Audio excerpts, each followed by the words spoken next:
One shall stand, one shall fall. Okay, fellas, let's get it on! Let's get it on!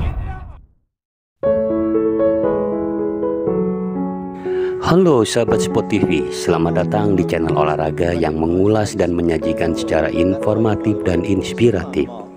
Muhammad Ali in Newcastle 1977. Di sesi kali ini kami akan menyajikan sebuah petuah yang sangat berharga dan begitu dalam maknanya dari sang maestro dunia The Greatest Muhammad Ali. Sebuah petuah atau wejangan tentang kehidupan.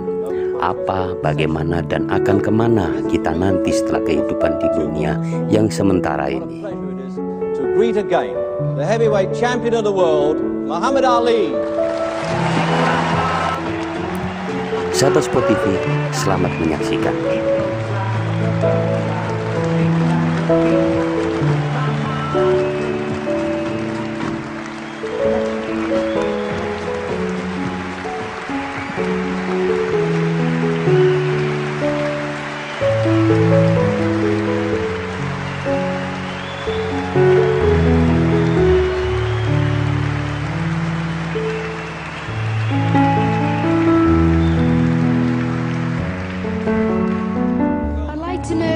What are you going to do when you retire from boxing?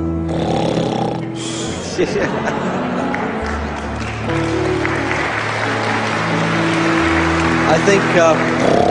think he's probably taking the last count at the moment. I'll do my best to wake him up. Sleep. That's all I'm gonna do. That's all he wants to do when he retires. When I retire from boxing, I really don't know. I want to say something right here.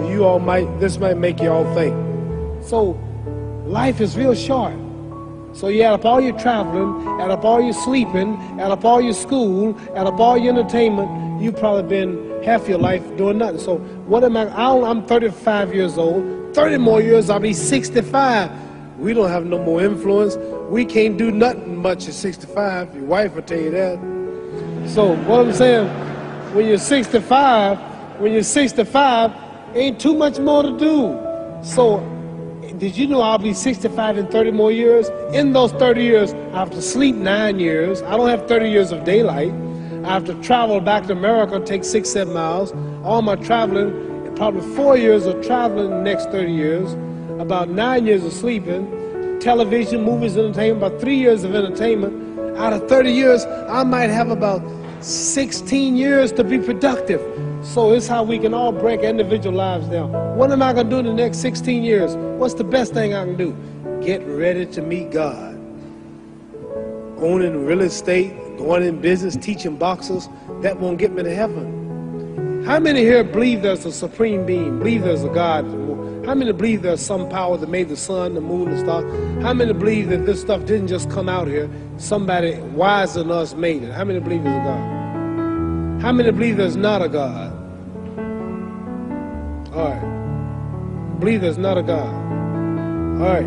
If I told you who don't believe in God, if I told you that this glass sprang into existence, this glass made itself, no man made this glass, would you believe it? Would you believe I just told you this thing made itself?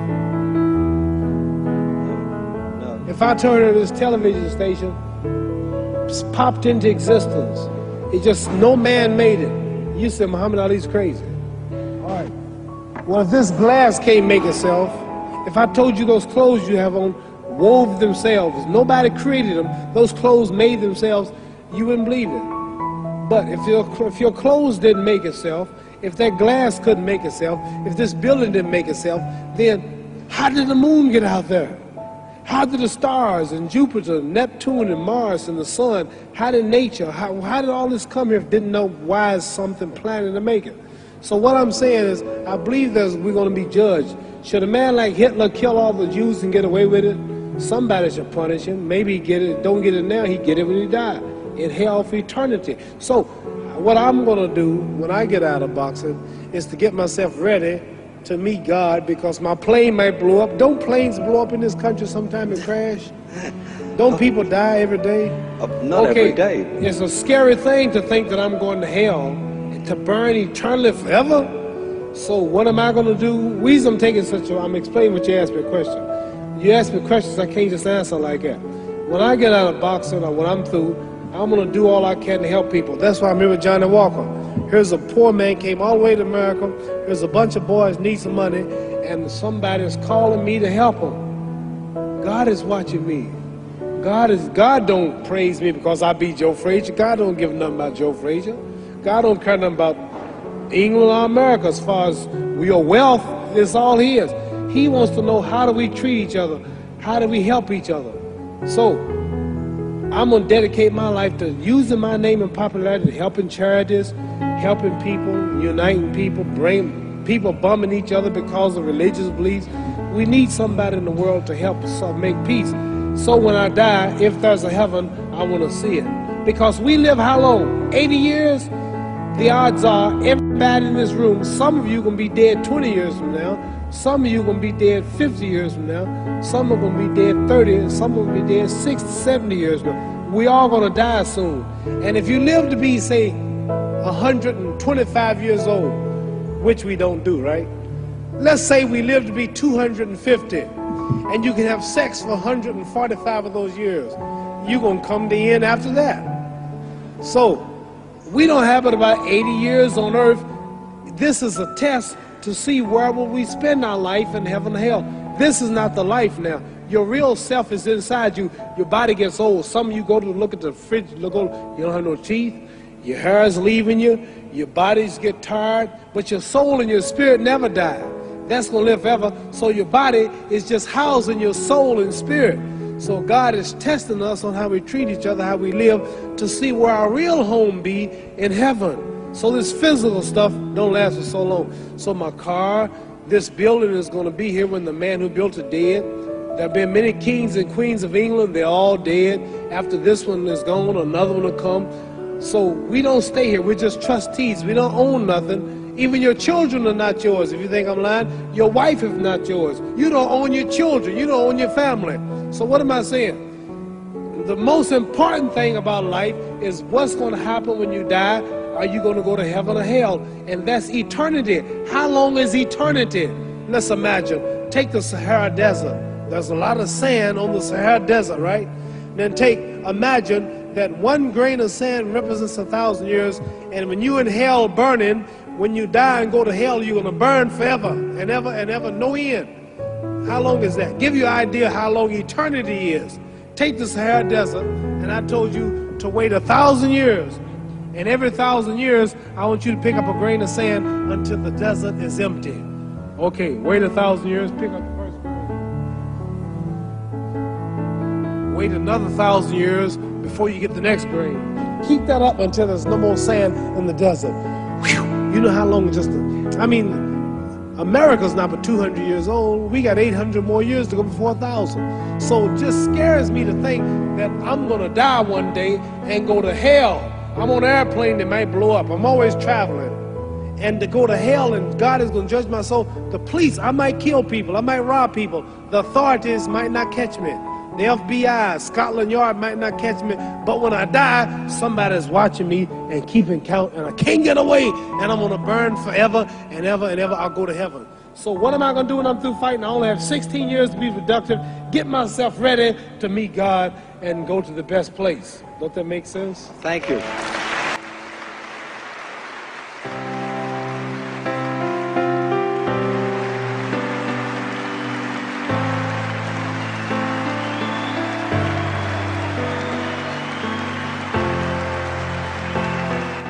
The greatest Muhammad Ali adalah sosok manusia yang berpikir dan berjiwa besar.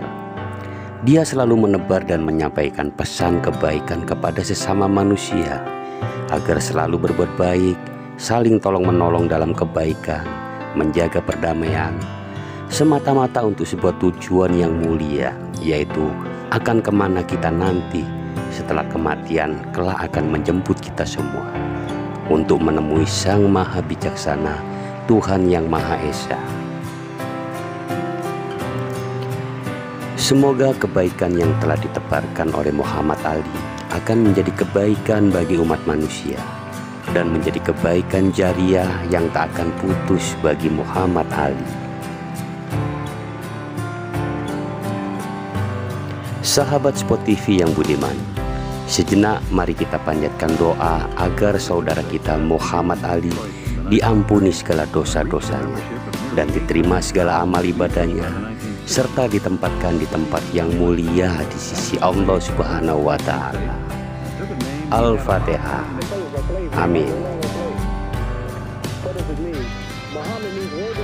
Demikian sepenggal kisah perjalanan hidup sang legenda dunia, the greatest Muhammad Ali. Semoga bermanfaat dan menjadi inspirasi buat kita semua. Terima kasih. Salam Sport TV. Stay tuned and be happy.